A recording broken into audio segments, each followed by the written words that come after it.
الحمد للہ وکفا وسلام علی عبادہ الذین اصطفى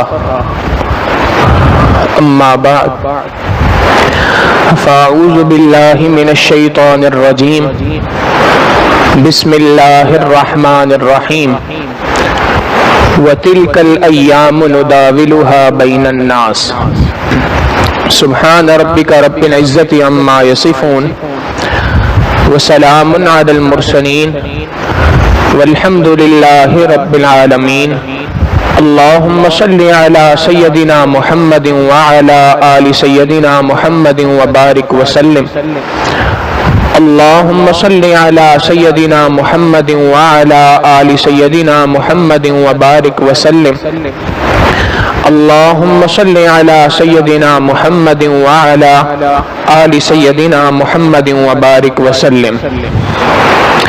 اللہ رب العزت کا دنیا کے اندر ایک قانون ہے کہ انسانوں کے اوپر مختلف وجوہات کی بنا پر مختلف قسم کے حالات کو بھیجتے ہیں۔ قرآن کریم میں ارشاد فرمایا وَتِلْكَ الْأَيَّامُ نُدَاوِلُهَا بَيْنَ النَّاسِ، ان ایام کو، ان دنوں کو ہم لوگوں کے درمیان عدلتے بدلتے رہتے ہیں، تبدیل کرتے رہتے ہیں۔ کبھی اچھائی کے دن آئیں گے، کبھی برائی کے دن آئیں گے، کبھی خیر کے دن ہوں گے تو کبھی شر کے دن ہوں گے۔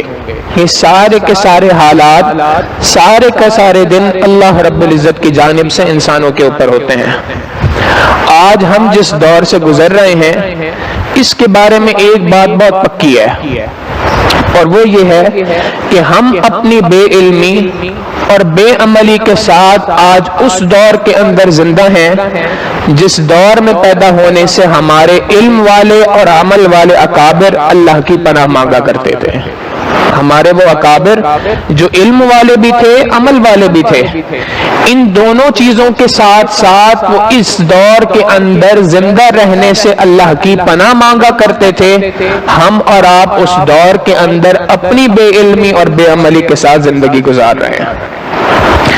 نبی علیہ السلام نے قرب قیامت کی بہت ساری نشانیاں احادیث مبارکہ میں ذکر فرمائی ہیں۔ بعض نشانیاں وہ ہیں جو نبی علیہ السلام کے زمانے سے بہت زیادہ قریب، اور بعض نشانیاں وہ بیان فرمائی جو دجال کے ظہور کے بعد کی نشانیاں ہیں جو بالکل قیامت کے ساتھ ملی ہوئی ہیں، اور بعض نشانیاں وہ بیان فرمائی جو دجال کے ظہور سے پہلے کی نشانیاں ہیں۔ ان دنوں کو کہا جاتا ہے احادیث مبارکہ کی روشنی میں ایام الفتن، فتنوں کے دن۔ حدیث مبارکہ میں آتا ہے نبی علیہ السلام نے فرمایا کہ قرب قیامت کے وقت فتنے اس تیزی کے ساتھ امت کے اوپر آئیں گے جیسے ایک تسبیح ٹوٹتی ہے اور دانے ایک ساتھ تیزی کے ساتھ نیچے گرنا شروع ہوتے ہیں، بالکل اسی طریقے سے امت کے اوپر قیامت کے قریب فتنے اس طریقے سے تیزی سے آنا شروع ہو جائیں گے۔ تو احادیث مبارکہ کے اندر ایک باقاعدہ الگ چیپٹر ہے، ایک باب ہے جس کو ایام الفتن کہا جاتا ہے۔ اس دور کے جتنے مشائخ موجود ہیں، جو محدثین اور بڑے بڑے علماء موجود ہیں، وہ تمام کے تمام اس بات پر متفق ہیں، وہ سارے کے سارے اس بات کو تسلیم کرتے ہیں کہ احادیث مبارکہ کے اندر ایام الفتن، فتنوں کا دور جس دور کو کہا گیا ہے اس دور کی ابتدا اب ہو چکی ہے۔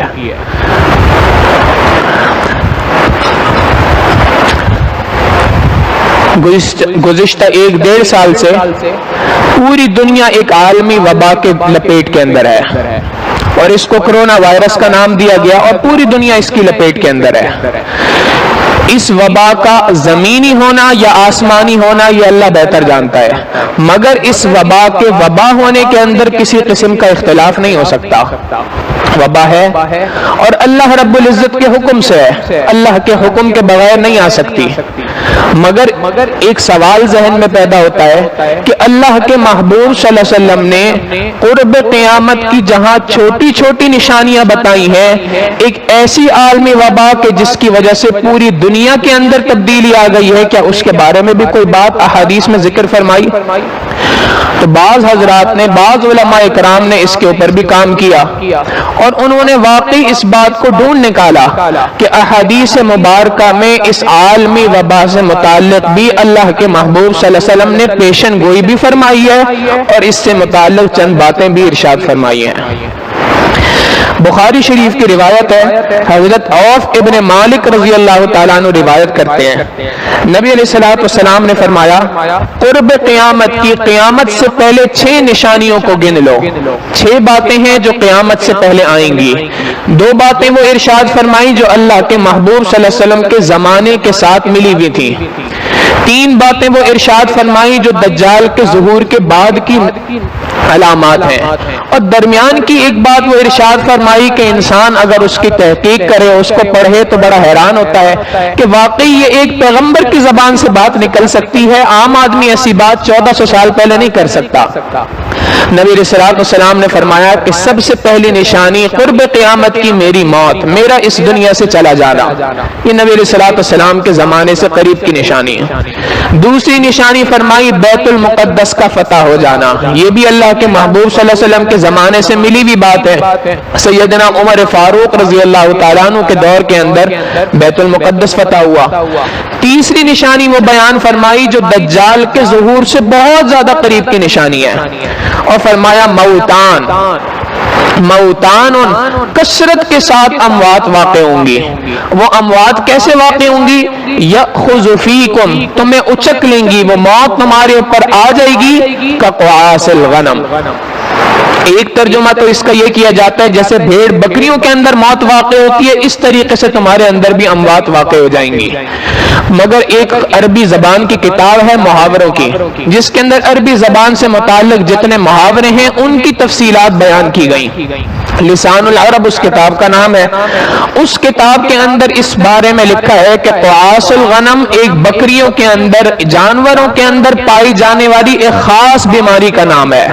وہ بیماری کیا ہے؟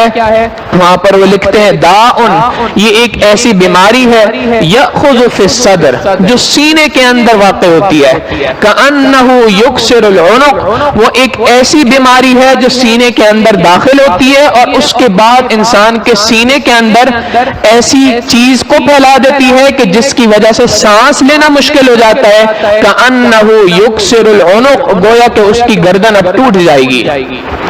احادیث مبارکہ میں اتنے واضح الفاظ کے ساتھ اللہ کے محبوب صلی اللہ علیہ وسلم نے اس کو قرب قیامت کی نشانیوں میں سے ایک نشانی بیان فرمایا۔ پھر اسی بات کو اللہ کے محبوب صلی اللہ علیہ وسلم نے مزید تفصیل کے ساتھ ارشاد فرمایا۔ چنانچہ ایک بہت بڑے محدث ہیں، ان کا نام ہے نعیم ابن حماد، انہوں نے اپنی کتاب کتاب الفتن، آثار قیامت، قیامت سے پہلے جو فتنے واقع ہوں گے اس کے بارے میں اللہ کے محبوب صلی اللہ علیہ وسلم نے کیا باتیں ارشاد فرمائی ہیں ان کو ایک جگہ پہ جمع فرمایا۔ سیدنا ابو ہریرہ رضی اللہ تعالیٰ عنہ کی روایت ہے کہ نبی علیہ الصلوۃ والسلام نے فرمایا کہ قرب قیامت کے وقت پر 4 بڑے فتنے رونما ہوں گے۔ 3 فتنوں کا تعلق ہمارے اس موضوع کے ساتھ نہیں ہے۔ چوتھا فتنہ فرمایا عمیاء مضلۃ تمور مور البحر، یہ ایک ایسا فتنہ ہوگا جو اندھا ہوگا اور تاریک ہوگا، جو اندھا ہوگا اور تاریک ہوگا۔ محدثین نے لکھا کہ اس کا معنی یہ ہے کہ یہ فتنہ انسان کو آنکھ سے نظر نہیں آئے گا، اور دوسری بات کہ اس فتنے کا فتنہ ہونا بھی انسان کو سمجھ نہیں آئے گا کہ یہ بھی کوئی فتنہ ہو سکتا ہے۔ فرمایا اندھا اور تاریک ہوگا، سمندر کی موجوں کی طرح اس کی موجیں ہوں گی۔ ایسے سمندر کی موجیں ہوتی ہیں، جس طرح سمندر کی ویوز ہوتی ہیں، اس کی بھی اسی طریقے سے مختلف ویوز ہوں گی، مختلف موجیں ہوں گی، لہریں ہوں گی۔ لوگوں کو اس فتنے میں بری طریقے سے لوگ پھنس جائیں گے، اتنے پھنسیں گے کہ برائی کو بھلائی کہا جائے گا، بھلائی کو برائی کہا جائے گا، اچھائی کو برا سمجھا جائے گا اور برائی کو اچھا سمجھا جائے گا۔ اور اس فتنے کا معنی، اس فتنے کے ساتھ معاملہ یہ پیش آئے گا، لوگ اس فتنے کو ایک طرف سے بند کریں گے یہ دوسری طرف سے کھل جائے گا، دوسری طرف سے بند کریں گے پہلی طرف سے کھل جائے گا۔ اور آخری اس کے بعد اگلی اہم بات جو اللہ کے محبوب صلی اللہ علیہ وسلم نے فرمائی، اموات تو ہوں گی اس کے اندر، بیماریاں تو آئیں گی، مگر اللہ کے محبوب صلی اللہ علیہ وسلم نے اگلی بات جو ارشاد فرمائی انسان سن کر کانپتا ہے، فرمایا کہ یہ وہ وقت ہوگا جس وقت کے اندر ایک شخص صبح کو اٹھے گا تو مؤمن ہوگا، شام کو اپنے بستر پہ جائے گا تو کافر ہوگا۔ یعنی انسان کا ایمان اتنا ڈگمگا رہا ہوگا اس فتنے کے اندر کہ اس کا ایمان کب اس سے سلب ہو گیا یہ اس کو خود سمجھ نہیں آئے گی۔ گویا اس حدیث مبارکہ سے دو باتیں پتہ چلی۔ ایک بات تو یہ پتہ چلی کہ یہ اموات کی صورت میں، مختلف بیماریوں کی صورت کے اندر ایک وبا کا دنیا کے اندر آنا، یہ نبی علیہ الصلوۃ والسلام نے اس کو ارشاد فرما دیا قرب قیامت کی نشانی، اور ساتھ ہی یہ بات بھی ارشاد فرما دی کہ اس وقت پر سب سے بڑا مسئلہ یہ ہوگا کہ تمہارے عقیدے کے اوپر ضرب لگے گی، تمہارے ایمان کے اوپر ضرب لگے گی، تمہارے لیے ایمان کا بچانا مشکل ہو جائے گا، ایمان کا ڈگمگانا اتنا زیادہ ہو جائے گا کہ کس بندے کے دل سے، اس کے سینے سے ایمان کس وقت پہ چھین لیا گیا اس کے بارے میں کوئی بات نہیں کہی جا سکتی۔ آج ہم اگر اس وبا کے اوپر غور کریں تو تین مختلف مراحل کے اندر اس وبا کے ذریعے سے انسان کے ایمان کو ڈگمگانے کی باتیں کی جا رہی ہیں۔ انسان کا ایمان کس طریقے سے ڈگمگاتا ہے اس وبا کے اندر تین طریقوں سے بات سمجھ میں آتی ہے۔ پہلی اسٹیج بیان کی، یہ پوری دنیا کے اندر یہ بات پھیلا دی، جی وبا پھیل رہی ہے، مساجد کو بند کر دو، مدارس کو بند کر دو، دعوت و تبلیغ کا کام ہے اس کو بند کر دو، خانقاہوں کو بند کر دو۔ کیوں بند کر دو؟ وبا پھیل رہی ہے۔ اس وبا کے پھیلنے کے اوپر خوب اس بات کے اوپر زور دیا گیا، خوب کوشش کی گئی کہ کسی طریقے سے مسلمانوں کے ایمان کے بچانے کے جو مراکز ہیں ان مراکز کو کسی طریقے سے بند کر دیا جائے، حرمین کو بند کر دو، طواف کو روک دو۔ کیوں روک دو؟ اس لیے کہ اس کے ذریعے سے مسلمانوں کے ایمان کو بچانے کی محنت ہوتی ہے، اس محنت کو کسی طریقے سے روک دو۔ حقیقت یہ ہے کہ جس طریقے سے احتیاطی تدابیر کے ساتھ آج میڈیا ہاؤسز کا کھولنا ضروری ہے، جس طریقے سے احتیاطی تدابیر کے ساتھ بینکس کا کھولنا ضروری ہے، اس سے کہیں گنا زیادہ ضروری ہے کہ احتیاطی تدابیر کے ساتھ مدارس کو بھی کھولا جائے، مساجد کو بھی آباد کیا جائے، دعوت و تبلیغ کے کام کو بھی دوبارہ سے جاری رکھا جائے۔ ان تمام کاموں کی ضرورت ہے۔ تو ایک طریقے سے مسلمانوں کے جو دینی مراکز تھے ان مراکز سے مسلمانوں کا رشتہ توڑنے کی کوشش کی گئی۔ یہ پہلا عقیدے کے اوپر، ایمان کے اوپر حملہ ہوا۔ اور اس سے اگلی بات، اس وبا کے ذریعے سے، اس بیماری کے ذریعے سے مسلمانوں کے اندر، ایمان والوں کے اندر موت کا ایک خوف بٹھا دیا گیا۔ یہ موت کا خوف اتنا پھیل گیا کہ انسان زندہ رہتے ہوئے بھی مردوں والی زندگی گزار رہا ہے۔ ہر وقت صبح شام جب کسی سے ملو موت کے اس خوف کے اندر مبتلا ہے۔ سینکڑوں لوگوں کو آپ بھی جانتے ہوں گے، ہم بھی جانتے ہیں کہ جنہوں نے اس وبا کے شروع ہونے سے لے کے اب تک اپنے آپ کو گھروں کے اندر قید کیا ہوا ہے، مسجد کے اندر نہیں جاتے، اچھے بھلے نمازی تھے، 5 وقت کی نماز کے لیے مسجد کے اندر آتے تھے، جمعے کے لیے مسجد کے اندر آتے تھے، اب عید کے لیے مسجد کے اندر آنا مشکل۔ کیا ہوا جی؟ وبا پھیلی ہوئی ہے، ڈر لگتا ہے کہ کہیں میں اس وبا کی لپیٹ میں نہ آ جاؤں۔ تو ایک موت کا خوف ہے جو ہر بندے کے اوپر طاری کر دیا گیا۔ مسلمان کا حال یہ ہے کہ مومن آدمی موت سے نہیں ڈرا کرتا، مومن آدمی ہمیشہ اس موت کو سینے سے لگاتا ہے، گلے سے لگاتا ہے۔ کیوں؟ حدیث مبارکہ میں آیا، نبی علیہ الصلوۃ والسلام نے فرمایا تحفۃ المؤمن الموت، مومن کے لیے موت جو ہے وہ ایک تحفہ ہے۔ الموت جرس، یہ موت جو ہے یہ ایک پل ہے، یوصل الحبیب الی الحبیب، ایک دوست کو دوسرے دوست کے ملانے کے کام آتی ہے۔ تو مومن کی اور عام کافر کی زندگی کے اندر بنیادی فرق یہ ہے کہ مومن آدمی کبھی موت سے نہیں ڈرا کرتا۔ اللہ رب العزت قرآن کریم میں ارشاد فرماتے ہیں ان الموت الذی تفرون منہ، اگر تم موت سے فرار اختیار کرنا چاہتے ہو فانہ ملاقیکم، وہ تو تمہارے پاس آنے والی ہے، وہ آ کر رہے گی تمہارے پاس۔ مومن آدمی موت سے نہیں ڈرا کرتا. ہاں اس کا معنی یہ نہیں ہے کہ وہ احتیاطی تدابیر کو اٹھا کر ایک سائڈ پہ کر دیتا ہے, نہیں, وہ احتیاطی تدابیر بھی اختیار کرتا ہے کہ یہ بھی اللہ رب العزت کا حکم ہے, یہ بھی نبی علیہ الصلوۃ والسلام کے فرامین میں سے ایک فرمان ہے, مگر اس کا یقین اللہ رب العزت کی ذات کے اوپر ہوتا ہے. اس کو اس بات کا کامل یقین ہوتا ہے کہ یہ سینیٹائزر مجھے نہیں بچا سکتا, یہ ماسک مجھے نہیں بچا سکتا, اگر مجھے بچا سکتا ہے تو اللہ رب العزت کا حکم بچا سکتا ہے. ہاں اللہ کا حکم ہے ان چیزوں کو اختیار کرنے کا, احتیاطی تدابیر کو اختیار کرنے کا, تو میں اس کو ضرور اختیار کر رہا ہوں.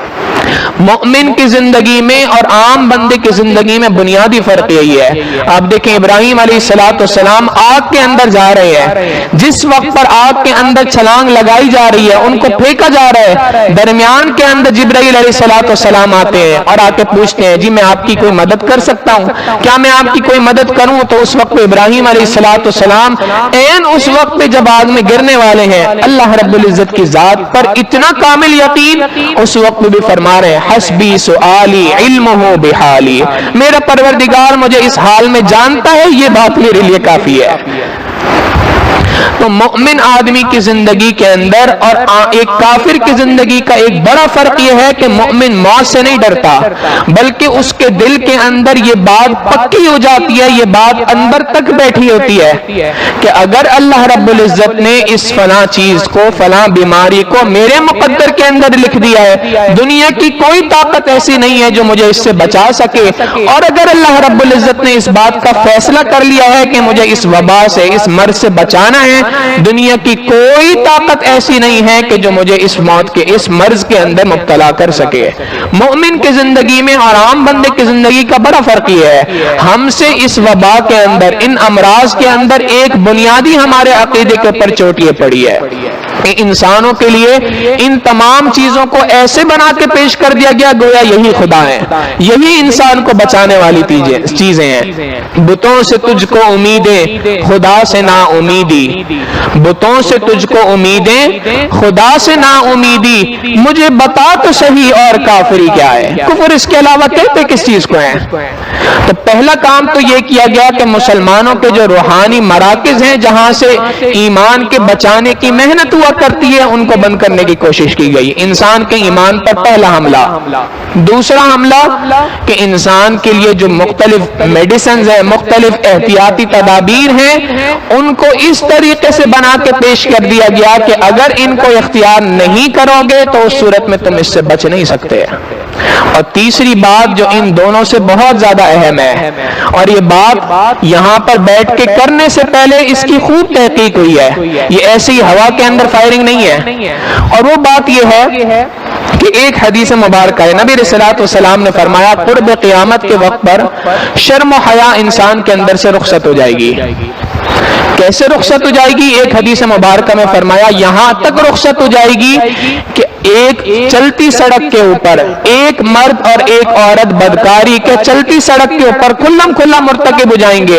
اس وقت کا سب سے بڑا مومن آدمی, سب سے بڑا ایمان والا وہ شخص ہوگا جو ان کو اتنی بات کہہ سکے کہ بھائی تھوڑا سا سائڈ پہ ہو جاؤ. شرم و حیا انسان کے اندر سے اس حد تک رخصت ہو جائے گی. اب انسان حیران ہوتا ہے کہ ایمان بھی دل کے اندر موجود ہو, ایمان بھی موجود ہو, اس کے ساتھ شرم و حیا اس حد تک کیسے رخصت ہو سکتی ہے؟ دنیا کے اندر جو شیاطین کے اعلی کار ہیں انہوں نے اس کے اوپر بڑی تحقیقات کی. انہوں نے تحقیقات کی کہ انسان کے اندر یہ جو شرم و حیا کا مادہ ہوتا ہے, شرم و حیا کا مادہ ایمان کے بارے میں جو انسان کی جذباتی کیفیت ہوتی ہے کہ نبی علیہ الصلوۃ والسلام کے بارے میں کوئی بات کی جائے انسان کے جذبات اٹھتے ہیں, بھڑک اٹھتے ہیں. اللہ رب العزت کی وحدانیت کے اوپر کوئی بات کی جائے انسان کے جذبات بھڑک اٹھتے ہیں. تو یہ کیسے ممکن ہے؟ یہ کیا چیز ہے کہ جس کی وجہ سے ان کے اندر یہ جذبات آتے ہیں؟ انہوں نے اس کے اوپر خوب تحقیقات کی. چنانچہ ایک چیز انسان کے اندر ہوتی ہے جس کو کہتے ہیں ڈی این اے. انہوں نے اس ڈی این اے کے اوپر بہت زیادہ تحقیقات کی, behavioural aspect of D N A. اس کے اوپر انہوں نے خوب تحقیقات کی, اور تحقیقات کرنے کے بعد وہ اس نتیجے کے اوپر پہنچے کہ انسان کے اندر ایک چیز ہے جس کو کہا جاتا, جس کو انہوں نے نام دیا گاڈ جین. یہ گاڈ جین کیا چیز ہے؟ ایک آسان سے سمجھنے کے لیے ہم یوں مثال دے سکتے ہیں جیسے انسان کے جسم کے اندر مختلف سیل ہوتے ہیں, اسی طریقے سے ایک سیل ہے. سمجھنے کے لیے یہ بات کہی جا سکتی ہے. انہوں نے کہا کہ یہ سیل جس بندے کے اندر موجود ہوتا ہے تو یہ اس بندے کے اندر ایمان کے جذبے کو بڑھاتا ہے، اور جتنا زیادہ یہ سیل موجود ہوتا ہے اتنی زیادہ انسان کے اندر شرم و حیا موجود ہوتی ہے، اور جب یہ سیل ختم ہو جائے یا کمزور پڑ جائے، کم ہو جائے، تو اس وقت پر اس کے اندر سے یہ جو شرم و حیا کا مادہ ہے یہ کم ہونا شروع ہو جاتا ہے۔ انہوں نے اس کے اوپر پوری تحقیق کی، اور ان کی یہ پوری تحقیق آج دنیا کے اندر ایک کتاب کے نام پر چھپی ہوئی ہے، The God Gene How Faith is Hardwired into Our Genes۔ اس کتاب کے اندر انہوں نے پوری اپنی تحقیقات کو پیش کیا، اور اس کے بعد وہ یہ بات کرتے ہیں، یہ تحقیق 2005 کے اندر ہوئی، اور 2005 کی اس تحقیق کے بعد وہ اس نتیجے کے اوپر پہنچے کہ اگر کسی بیماری کے بعد کسی انجیکشن کے ذریعے سے کوئی دوا انسان کے اندر پہنچائی جائے تو اس دوا کے ذریعے سے ایک ایسی چیز انسان کے جسم میں پہنچائی جا سکتی ہے جس سے گاڈ جین انسان کی تباہ ہو جائے، یہ گاڈ جین ختم ہو جائے، یہ سیل ڈسٹرائے ہو جائے، اور اس کے ڈسٹرائے ہونے کے بعد انسان کے اندر سے شرم و حیا کا مادہ رخصت ہو جائے گا۔ اس مادے کا انسان کے اندر سے ختم ہو جانا بہت آسان چیز ہے۔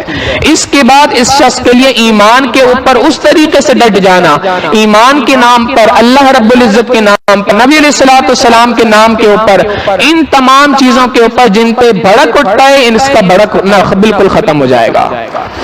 چنانچہ دین بیزار طبیعتیں جو دنیا کے اندر موجود ہیں، یہ ایمان والوں کے اندر بھی پیدا کرنا اس کے ذریعے سے بہت آسان ہے۔ اب ایسے بندے کا اب اس حدیث مبارکہ کے ساتھ رشتہ جوڑیں کہ اللہ کے محبوب صلی اللہ علیہ وسلم نے فرمایا کہ وہ بیماری آئے گی جو انسان کے سینے کے اندر اٹیک کرے گی، اور سینے میں اٹیک کر کے کأنہ یکسر العنق، گویا کہ اس کی گردن کو توڑ دے گی۔ اس بیماری کے آنے کے بعد انسان کا ایمان اتنا مشکل ہو جائے گا کہ ایک بندہ صبح کو مؤمن ہوگا، شام کو اپنے بستر کے اوپر جائے گا تو وہ شخص کافر ہوگا۔ ان دو چیزوں کو اگر ملا لیں تو بات بہت واضح سمجھ میں آتی ہے کہ آج کے سائنٹسٹ، آج کی دنیا کے جو ماہرین ہیں، وہ جس ریسرچ کے اوپر پہنچے ہیں، اللہ کے محبوب صلی اللہ علیہ وسلم 1400 سال پہلے ہمیں یہ بات بتا کر چلے گئے۔ لہٰذا بعض ماہرین کی یہ رائے ہے کہ آج اس وبا کے اوپر جو ویکسین کے نام پر ایک چیز دنیا کے اندر لگائی جا رہی ہے، اس ویکسین کے اندر ایک عنصر یہ بھی شامل ہے۔ مگر ایک سوال ذہن کے اندر پیدا ہوتا ہے، بات کو مکمل سنیے گا۔ ایک سوال ذہن کے اندر یہ پیدا ہوتا ہے کہ فی الحال ڈاکٹر حضرات کی تحقیق کے مطابق اس مرض کا اس کے علاوہ کوئی دوسرا علاج موجود نہیں ہے، اور یہ شاید ہر انسان کو لگوانی پڑے۔ تو اب اس کا حکم کیا ہے، کس طریقے سے لگوائی جائے، اس کو کیا کیا جائے؟ قربان جائیں اپنے آقا صلی اللہ علیہ وسلم پر، 1400 سال پہلے امت کو اس کا حل بھی دے کے چلے گئے۔ نبی علیہ الصلوۃ والسلام نے اسی حدیث مبارکہ کے آخر میں فرمایا کہ ایمان اتنا ڈگمگائے گا، اور آگے فرمایا وَلَا يَنْجُو مِنْهَا إِلَّا مَنْ دَعَا كَدُعَاءِ الْغَرْقِ فِي الْبَحْرِ۔